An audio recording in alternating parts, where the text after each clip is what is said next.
Welcome to the deep dive. So, if you're leading a team or, managing a project, you know that problems rarely fit neatly into a spreadsheet. Right. Our mission today is to give you a tool, kind of a mental compass, to help you figure out exactly what kind of problem you're facing. So you can stop applying the wrong approach. Exactly. The wrong and maybe even disastrous approach. And we're going to do that by diving deep into the Cynefin framework. Which is pronounced, and let's get this right up front, Cynefin. Cynefin. It's, at its heart, a sense-making tool for leaders. And the core idea is really powerful. It says that, traditional management theory, which is all grounded in this old Newtonian predictable science. The world is a machine. Exactly. Yeah. That assumption it fails constantly in modern business because most of what we deal with isn't ordered at all. And the name itself, Cynefin, it's a Welsh word. It is. And it speaks to all those tangled factors in our environment and our own experience that influence how we think, things we can't ever fully grasp. It's the water we swim in. And the framework's insight is, it's pretty revolutionary. Good leadership is not one size fits all. A wise leader has to tailor their approach to the situation. So the framework sorts issues into 5 contexts or domains. You've got 4 main ones: clear, complicated, complex, and chaotic. And a 5th one right in the middle, which is called disorder. And we draw this hard line right down the middle of the framework. Right, between the ordered and the unordered. On one side, you have the ordered world. That's clear and complicated. Yeah. That's where you can use fact-based management. You can analyze your way to an answer. And on the other side. That's the unordered world, Yeah. complex and chaotic. And that requires pattern-based management. You have to let the answer emerge. You can't force it. Okay, let's start on that comfortable side. The ordered side, the first context is called clear. It used to be called simple. This is the domain of best practice. This is the realm of the known knowns. That's it. It's Yeah. all about stability. The cause and effect relationship is just. It's obvious to everyone. The right answer is self-evident. Like processing a routine customer order. Or following a set process, like measuring your carbon footprint using a very defined methodology. It's a recipe. So the action sequence is simple. Sense, categorize, respond. You see the facts, you put them in a bucket you've seen before, and you follow the established best practice. And this is where command and control leadership actually works. It's really the only domain where it's truly effective. You can delegate it, you can automate it. But, and this is the crucial part, this domain is also incredibly dangerous. It's the #1 source of catastrophic failure. The biggest danger is complacency. Success makes you blind. And you start oversimplifying things. You treat a complex problem as if it were simple. And that's the kiss of death, because you just skip the necessary analysis or probing.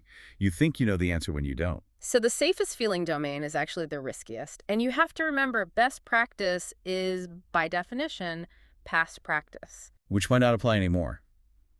That line on the diagram between clear and chaotic isn't an accident. The most frequent collapse into chaos happens right from here. So how do you protect against that? Well, first, don't micromanage. Let the process work.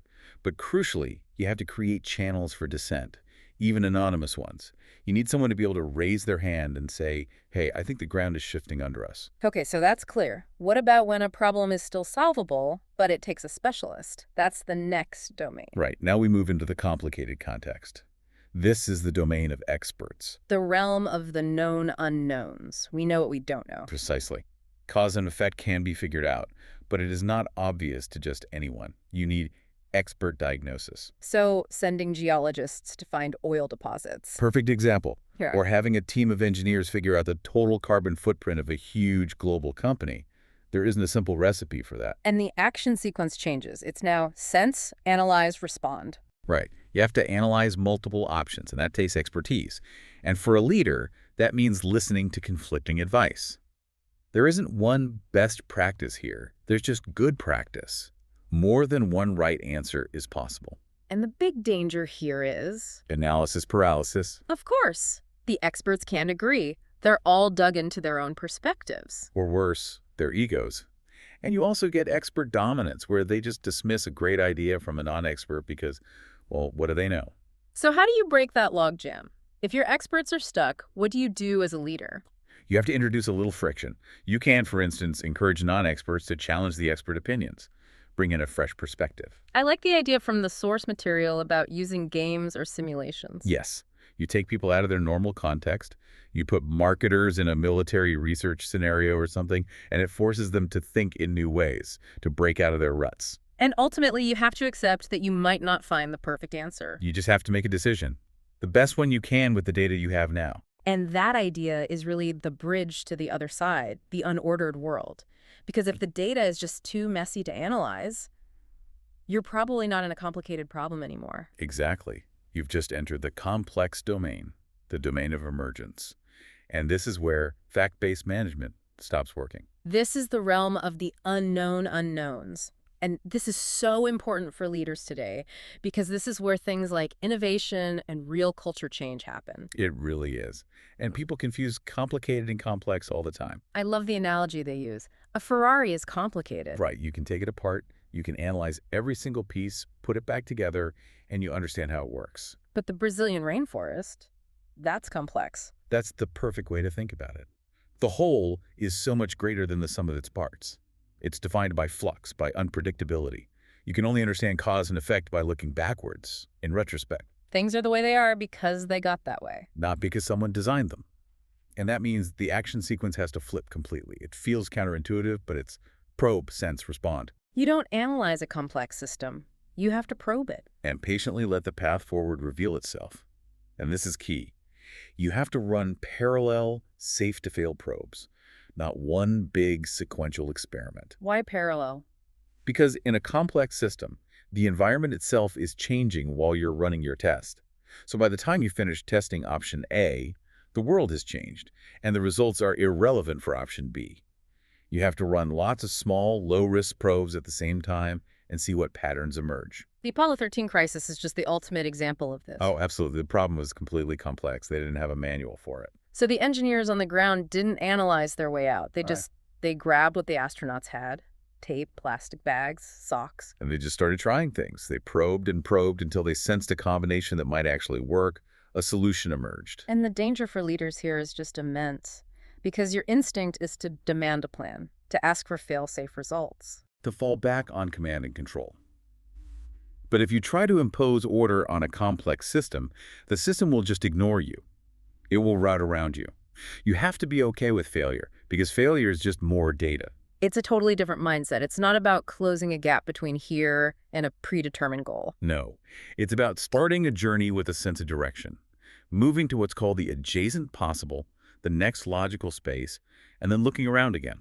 Like that song from Frozen to say, do the next right thing. It's a surprisingly good summary of complex leadership. Focus on the immediate forward motion, not the final destination. Okay, so that brings us to the last of the four main domains. What happens when things just completely fall apart? Then you're in the chaotic context, the domain of rapid response. This is the realm of the unknowables. We're talking total turbulence. There's no relationship between cause and effect you can find, no manageable patterns. Think about the first few hours after 9/11, or a massive ransomware attack that completely wipes out your project data a month before you're supposed to launch. The action sequence here flips again. It becomes act, sense, respond. Your first job is to stop the bleeding. You have to act immediately, decisively. Top-down direct communication. Your goal is to reestablish some kind of order. You act first to create stability, then you can sense what's going on. And then you respond by trying to shift the situation out of chaos and into the complex domain where you can start to probe. So this is the one place where that top-down authoritarian leadership is actually essential. It's imperative. People often point to Rudy Giuliani's actions right after 9/11. He was visible, he was issuing clear directives, he was reestablishing a basic sense of order. But there's a paradox here, too. A huge one. The chaotic domain is actually the best place to drive innovation. Because all the old rules are broken. Everyone is desperate for a solution, any solution. So they're suddenly wide open to novel ideas in a way they would never be in that stable, clear domain. The danger, of course, is the leader who is successful in chaos can develop a bit of a hero complex. The cult of the leader. They stick with that command and control style long after the crisis is over, and they end up stifling the very emergence they need. So the key is to manage both at once. Yes. You appoint a crisis team to act, sense, respond. And at the same time, you appoint a separate team to look for the opportunities for new ways of doing things that the crisis has opened up. So that's the four quadrants. But what about that space in the middle? What happens when you have no idea which domain you're in? That's the fifth domain, It's called disorder, sometimes confused or aporetic. And it's characterized by cacophony. Cacophony of competing ideas. Different people think the problem is simple. Others think it's complex. Others are screaming that it's chaotic. Everyone is jostling. And the way out isn't to ask a process question, like how do we decide? No, the way out is to ask what's called an aporetic question. It's a question that forces you to think differently about where you even are. So you break the problem down. You have to. You break the situation down into its component parts and assign each piece to its proper domain. Is the communication part of this clear? Is the technical glitch complicated? Is the public reaction complex? Then you can act. That real-world example of Deputy Chief Walter Guessure during the Palatine murders in '93 is such a powerful illustration of this. It's a masterclass in using the framework.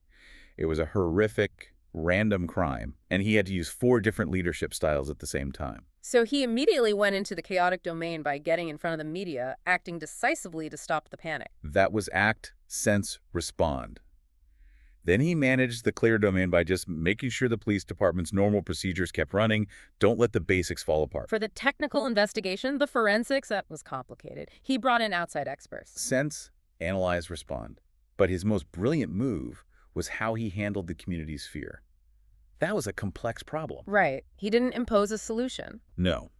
A complicated approach would have been to hire a consultant to give a presentation. Instead, he created an open forum for parents and students. He managed the conditions and let solutions emerge from the community itself. That's probe, sense, respond. So since so much of modern business innovation market changes lives in that complex domain, let's talk about some specific tools for leaders. Okay, the first one is about opening up the discussion using what are called large group methods. The great example is positive deviance. What's positive deviance? Instead of looking outside for best practices, you look inside your own system. The assumption is that someone, somewhere in your organization, is already solving this problem, even with all the same constraints as everyone else. So you find that person, the positive deviant, and you figure out what they're doing differently. And then you amplify that. You help that successful pattern emerge across the whole system.